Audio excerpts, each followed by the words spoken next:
Regardez la vie des diocèses avec la Mutuelle Saint-Martin.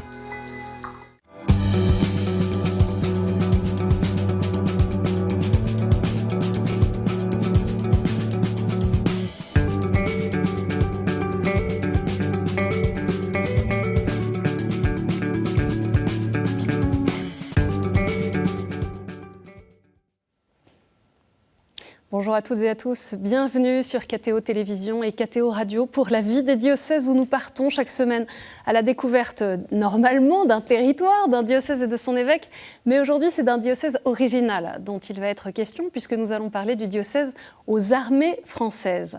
Dans cette édition, on ira au lycée militaire Saint-Cyr pour y suivre la mission de Madame l'aumônier, Florence de Saint-Quentin, et on découvrira celle de l'aumônier de la brigade des sapeurs-pompiers de Paris, le père Gaëtan de Baudard. Quelques mots pour commencer sur le diocèse aux armées, qui, je le disais, est un diocèse exceptionnel pour les militaires. Érigé en 1986, ce jeune diocèse s'appuie sur une longue tradition d'aumônerie militaire qui a traversé les siècles. C'est un diocèse sans frontières qui rejoint les militaires français partout où ils exercent leur mission. Plus de 200 aumôniers militaires, prêtres, diacres ou laïcs sont ainsi envoyés par le diocèse au cœur des armées françaises dans toute leur réalité. Et pour parler du diocèse aux armées françaises, je reçois son évêque, Monseigneur Antoine de Romanet. Bonjour Monseigneur. Bonjour Norine. Je viens de faire une très rapide présentation de ce diocèse particulier dont vous êtes l'évêque. Comment est-ce que vous pourriez justement nous présenter ses caractéristiques pendant que s'affichent sur l'écran les chiffres clés de ce diocèse ? Le diocèse aux armées, c'est un pluriel. Parce qu'il y a l'armée de terre, l'armée de l'air, la marine, la gendarmerie, les pompiers de Paris et de Marseille et beaucoup d'autres qui sont engagés au service de la France, qui sont engagés pour défendre notre pays et les idéaux que porte notre pays. Et ça sur toutes les mers du monde, sur tous les continents, sous les mers, sur les mers, dans les airs, dans une très très grande diversité d'activités. Qui requiert un engagement qui est souvent en mission 7 jours sur 7 et 24 heures sur 24, qui prend l'ensemble de la personne dans toutes ses dimensions. Et la loi française prévoit depuis 1880 que dans ce type de circonstances, il est important que chacun puisse être accompagné aussi spirituellement dans ses convictions les plus profondes, ou dans son absence de conviction. Le respect le plus important est apporté à la conscience de chacun. C'est la raison pour laquelle il existe 4 aumôneries militaires au sein des armées françaises, catholiques, protestantes, israélites et musulmanes, qui travaillent ensemble à la cohésion et à la fraternité au cœur de nos armées. Je donne quelques dates pour mieux connaître votre parcours, Monseigneur Antoine de Romanet. Vous êtes donc évêque du diocèse aux armées françaises depuis 2017, né au Mans en 1962. Vous avez été ordonné prêtre pour le diocèse de Paris en 1995. Et alors j'ai choisi juste cette mission particulière parce que je ne déroule pas tout votre parcours. Vous étiez curé de la paroisse Saint-Louis de France de Washington aux États-Unis de 2002 à 2010 et co-directeur du département politique et religion du Collège des Bernardins de 2011 à 2017. Ça montre votre appétit, votre appétence pour toutes ces questions-là. Votre devise épiscopale, c'est charité, justice, paix. Et je voudrais commencer peut-être par une question plus générale, puisque vous réfléchissez beaucoup sur la question de la guerre, de la paix, des conflits, la façon dont les armées doivent faire face aux conflits en tout genre. Pourquoi est-ce que vous parlez du caractère désormais hybride de la conflictualisation ? Alors, une petite remarque, si vous voulez bien, c'est que ma devise n'est pas charité, justice et paix avec des virgules, mais charité, justice et paix, sans virgule. Il n'y a pas de paix sans justice et pas de justice sans paix. Le caractère hybride se manifeste très particulièrement de la manière la plus contemporaine par le fait que ce qu'on appelle guerre est un concept pluriel qui englobe l'ensemble des réalités de la vie. Le chef d'état-major des armées, le général Burkhardt, a comme vision stratégique le triptyque compétition, confrontation, affrontement. Et nous donne de réaliser que ce soit avec ce que nous considérons comme nos alliés, comme nos vis-à-vis, nous sommes avec tous en compétition, au plan économique, financier, industriel, technologique, normatif, culturel. Cette compétition peut virer à la confrontation, voire à l'affrontement. C'est donc sur l'ensemble du spectre que se vit cette relation dont la dimension militaire n'est qu'un aspect. D'une certaine manière, la dimension militaire exprime la force d'une nation, dans sa volonté à se mobiliser dans son ensemble, dans sa capacité de production, d'innovation, dans ses capacités industrielles, dans ses capacités technologiques, pour affermir ses convictions les plus fondamentales et pour les faire valoir. Donc le caractère hybride manifeste, notamment aujourd'hui avec les réseaux sociaux, la manière dont on peut s'affronter par l'intermédiaire de publications, par l'intermédiaire d'informations ou de désinformations. On peut chercher à peser sur le moral de celui qui vous fait face. Le spectre est donc extrêmement large et dépasse de beaucoup le simple aspect militaire de la question. Un autre grand changement peut-être, c'est la façon dont la dissuasion nucléaire a évolué ces dernières années. Qu'est-ce qui est transformé maintenant ? Alors, la dissuasion nucléaire, qui est née du deuxième conflit mondial et de cette compétition redoutable entre les Alliés et l'Allemagne nazie, a conduit l'homme à mettre la main sur, pour une part, le secret de la matière, ou un des secrets de la matière, cette énergie absolument incommensurable qui se trouve dans quelques grammes de matière. Cela conduit d'une certaine manière à geler les capacités des grandes puissances détentrices d'avoir des confrontations directes.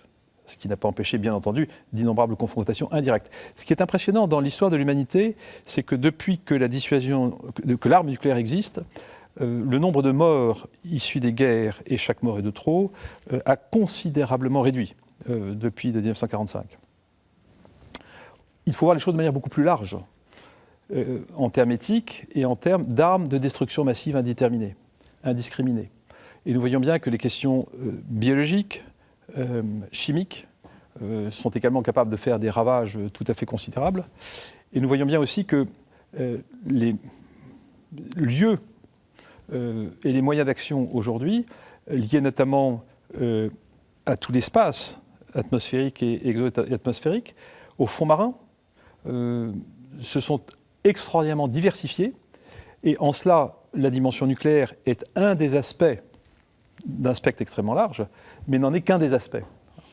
On va revenir avec vous sur d'autres grandes questions liées à la défense, aux armées, mais je voudrais parler de ce rendez-vous annuel incontournable du diocèse aux armées françaises, puisque c'est le pèlerinage militaire international à Lourdes. On va commencer par regarder un court film d'annonce du prochain PMI qui aura lieu du 16 au 18 mai 2025, et on en reparle ensemble juste après.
on a montré l'intégralité de ce film qui annonce donc le prochain pèlerinage militaire international. Et on voit donc dans ce film le côté international, la variété aussi des corps d'armée présents, des hommes et des femmes, et puis des baptêmes, par exemple, qui sont célébrés. C'est un lieu de foi, de prière, de paix aussi.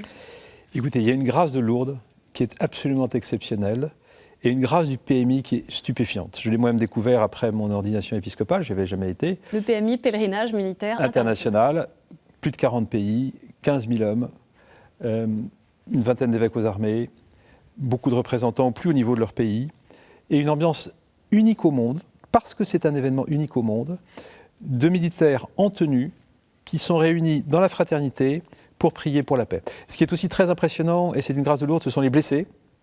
Et si vous voulez, c'est bouleversant de voir ces hommes et ces femmes qui ont donné leur vie, qui sont puissamment blessés, qui sont portés par leurs camarades.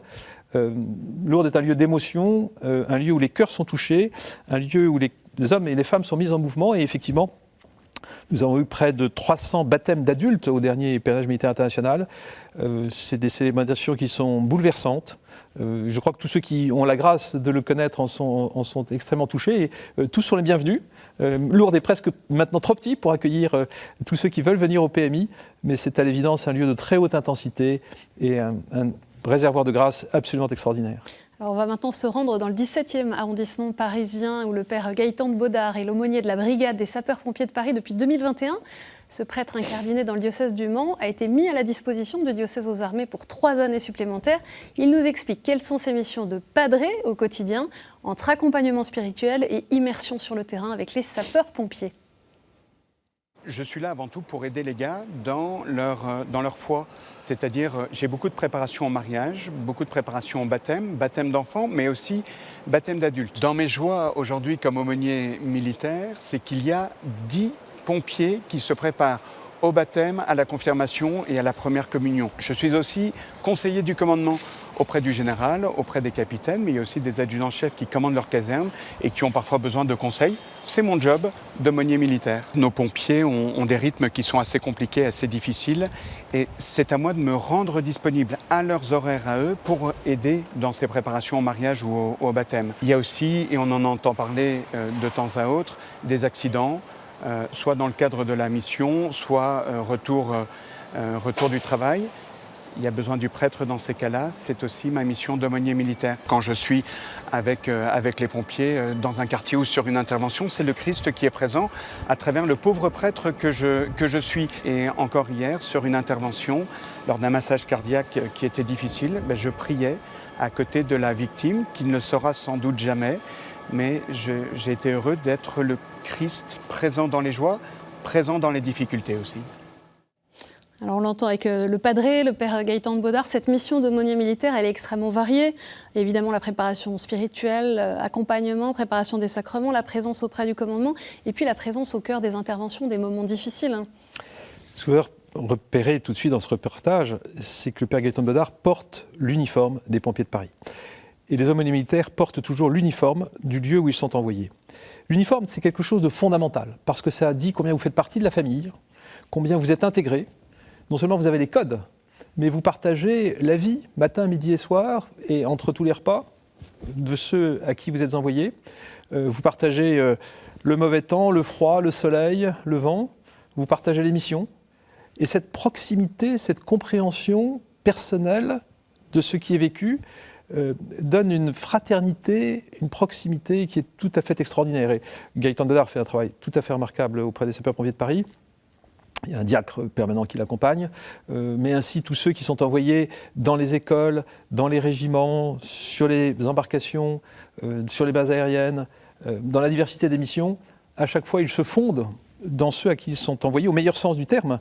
Et cette proximité, cette fraternité est un lieu magnifique pour tout simplement témoigner de ce qu'ils portent et accompagner les uns et les autres sur une dimension spirituelle, mais aussi sur une dimension humaine, d'écoute bienveillante, discrète, permettant aux uns et aux autres de venir se parler tout simplement, hors hiérarchie, de vouloir se confier en toute confidentialité.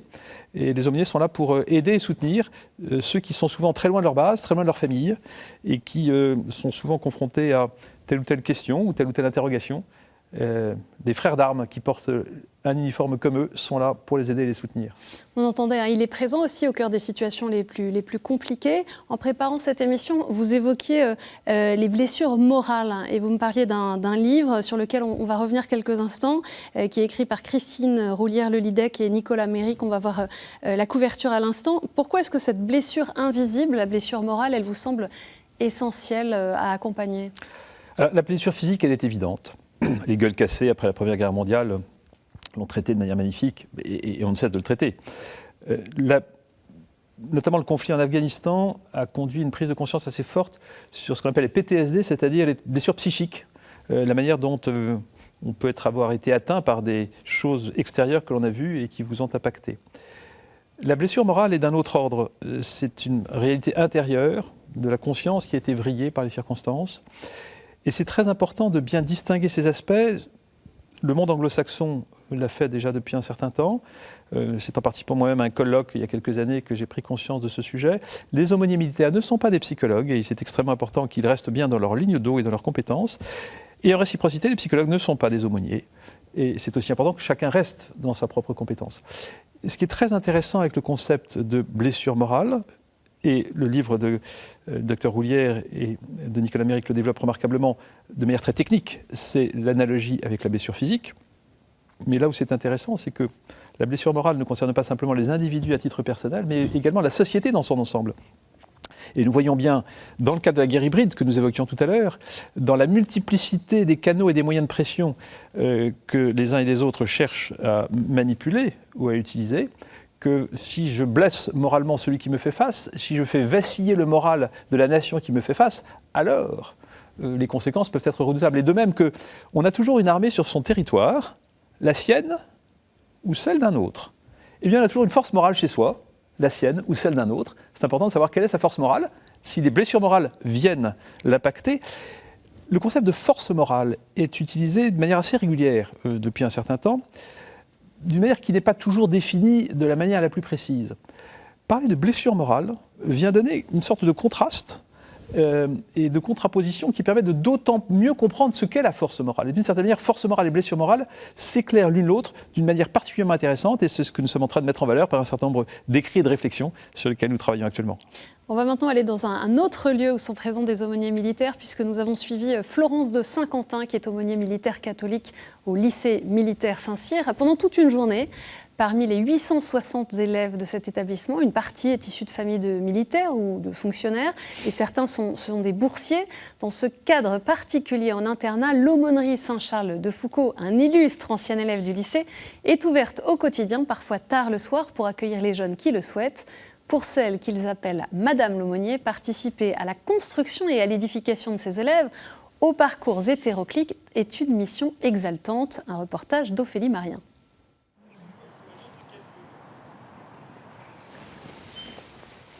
Salut Mickaël! Florence est l'aumônier militaire catholique du lycée de Saint-Cyr. Ce mercredi matin, Mickaël, son homologue du culte israélite, lui rend visite. Nous avons donc 4 aumôniers qui sont présents ici, une aumônerie israélite, musulmane, protestante et catholique. Je suis chargée de faire la coordination avec ces différents aumôniers. Après le déjeuner, l'aumônerie fourmille. C'est la répétition de la chorale des lycéens qui vont animer la messe hebdomadaire du mercredi soir. En tant que jeune, on a besoin de beau. En tant que chrétien, on veut atteindre une sainteté.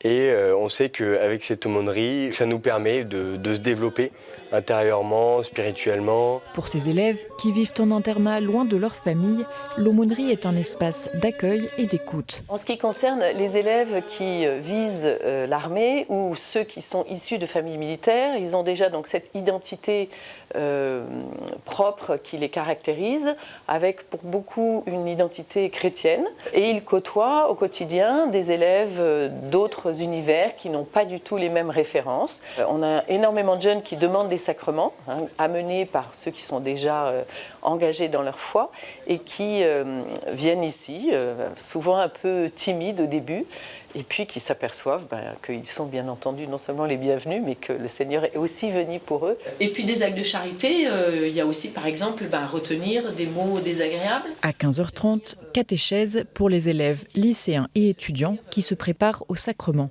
Cette année, ils sont une quarantaine en tout dans l'établissement. À l'aumônerie, je prépare ma confirmation. C'est vraiment ce partage qui à la fois étoffe notre connaissance de la vie du Christ et qui étoffe aussi notre, qui étoffe nos valeurs à nous. Je prépare mon baptême.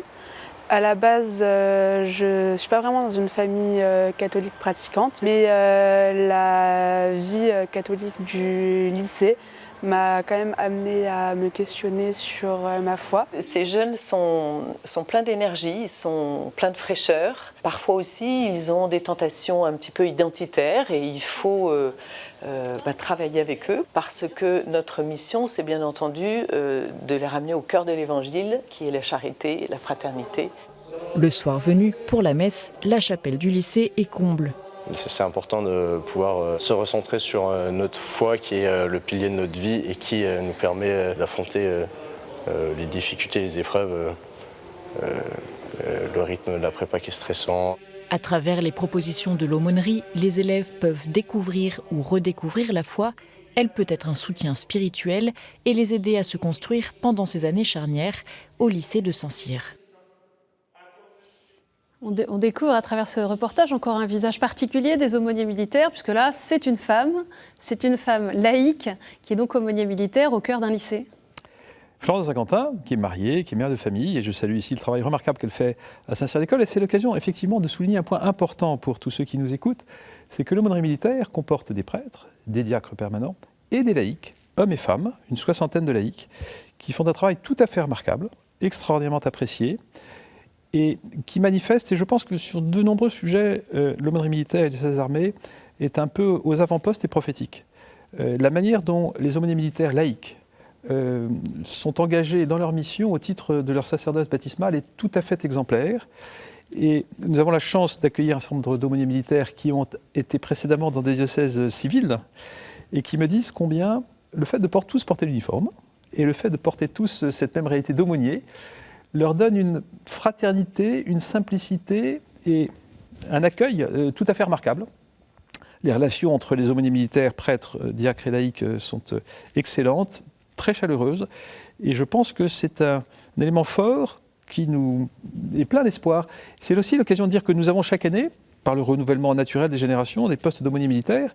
Et donc, vous lancez une petite annonce. Comme disait le cardinal Marty, j'embauche. Et donc tous les ans, nous embauchons des prêtres qui viennent nous rejoindre dans la force de l'âge, nous embauchons des diacres permanents et des laïcs.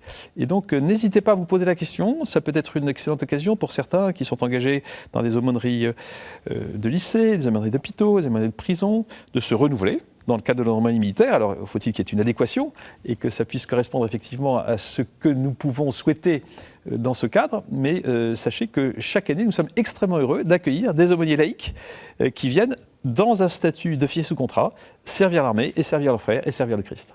Vous le disiez dans la présentation du diocèse, c'est un diocèse aussi qui est fondé d'une certaine manière sur la laïcité française. Comment est-ce que la laïcité, le diocèse aux armées est fondé sur cette laïcité à la française? Vous savez, la laïcité, c'est la pleine consistance du politique par rapport à une pleine consistance du religieux. C'est le Christ qui fonde la laïcité pour nous dans rendez à César ce qui est à César et à Dieu ce qui est à Dieu. Qu'est-ce qu'il y a sur l'effigie de la pièce de monnaie? César, rendez-lui donc ce qui lui appartient. Vous-même, vous êtes à l'effigie du Dieu vivant. Et cette relation est tout à fait décisive pour empêcher toute forme de totalitarisme. La tentation du politique serait volontiers de mettre la main sur le religieux, et la tentation du religieux, en bien des circonstances, était de mettre la main sur le politique. Eh bien, le Christ vient nous libérer de tout cela, vient nous libérer de cette forme d'idolâtrie.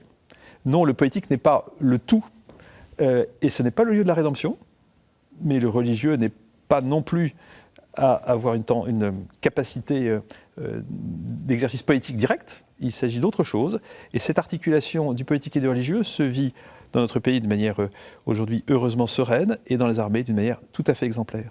Comme évêque de ce diocèse particulier, évêque du diocèse aux armées françaises, quel regard est-ce que vous portez sur l'armée, sur les armées par rapport à la société française? L'armée est un lieu très remarquable par sa dimension de fraternité et de cohésion. La cohésion, elle est vitale. Quand quand vous êtes dans une dimension de combat, on est toujours couvert par son camarade. Ma vie est entre tes mains, ta vie est entre les miennes. Nous vivons ensemble, nous nous entraînons ensemble, nous partageons ensemble nos journées. Je ne te pose pas de question de savoir quelles sont tes convictions philosophiques, religieuses. Nous sommes ensemble et cette fraternité est tout à fait décisive. Eh bien, les 4 aumôneries militaires sont extrêmement soucieuses de travailler en permanence à cette fraternité. L'armée est un creuset d'intégration tout à fait remarquable. L'armée est aussi un lieu majeur où chacun est reconnu pour ses compétences et pour son travail, avec une capacité de progression tout à fait exemplaire. La moitié des officiers ont été sous-officiers et la moitié des sous-officiers ont été militaires du rang. L'armée est donc une occasion extraordinairement favorable pour tous ceux qui s'engagent avec courage et détermination à progresser et à être reconnus au sein de la cité française. Et c'est en cela quelque chose de très inspirant. Merci beaucoup, Monseigneur Antoine de Romanet, d'être venu sur le plateau de La Vie des diocèses. Pour en savoir plus sur le diocèse aux armées françaises, rendez-vous sur le site diocèseausarmées.fr. Cette émission, vous pouvez bien sûr la revoir sur ktotv.com. Merci pour votre fidélité. Je vous donne rendez-vous la semaine prochaine.